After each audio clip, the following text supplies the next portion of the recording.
Men are from Mars, women are from Venus, and though we may share a planet and many other similarities, our bodies function in some majorly different ways. In this video, we'll take a look at some of those differences unique to women. Women between the ages of 12 and 50 years old undergo a monthly cycle in which their uterus prepares for pregnancy. It prepares for a fertilized egg to settle and grow into a baby. If pregnancy does not occur, the lining breaks down and is expelled from the uterus. This is known as menstruation. The menstrual cycle usually lasts about 28 days. During this period, women undergo drastic hormonal fluctuations as well as physical discomforts such as abdominal cramps, headaches, backaches, and general nausea. This has led to it being colloquially referred to as the curse. The first stage of the cycle is menstruation and occurs if the egg has not been fertilized. This lasts between 3 to 7 days and is more commonly known as a period.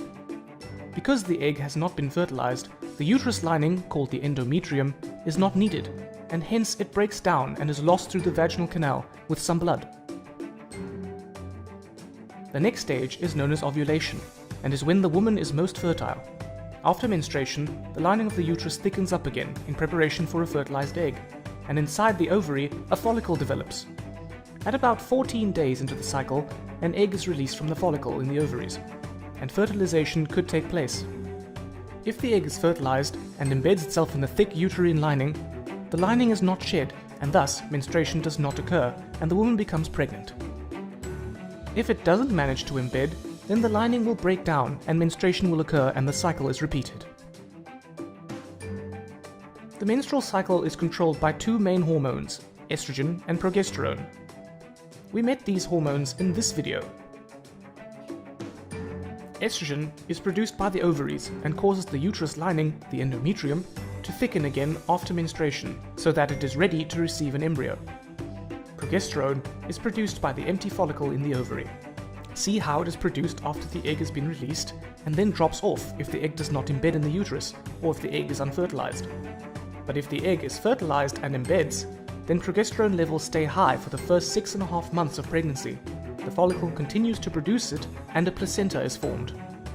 So estrogen builds up the uterus lining and progesterone maintains it during the second half of the menstrual cycle. There are two other hormones also involved: the follicle stimulating hormone, or FSH, and the luteinizing hormone, or LH. Both FSH and LH are secreted by the pituitary gland. FSH causes the egg to mature in the ovary, and it also stimulates the ovaries to release estrogen. The estrogen then stops FSH being produced, so that only one egg matures in the cycle. LH causes the mature egg to be released from the ovary and stimulates the release of progesterone.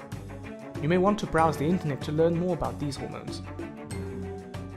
So from this video, you should now have a better understanding of how the menstrual cycle works, how the main hormones estrogen and progesterone control it, and how a woman's body is affected by these drastic changes.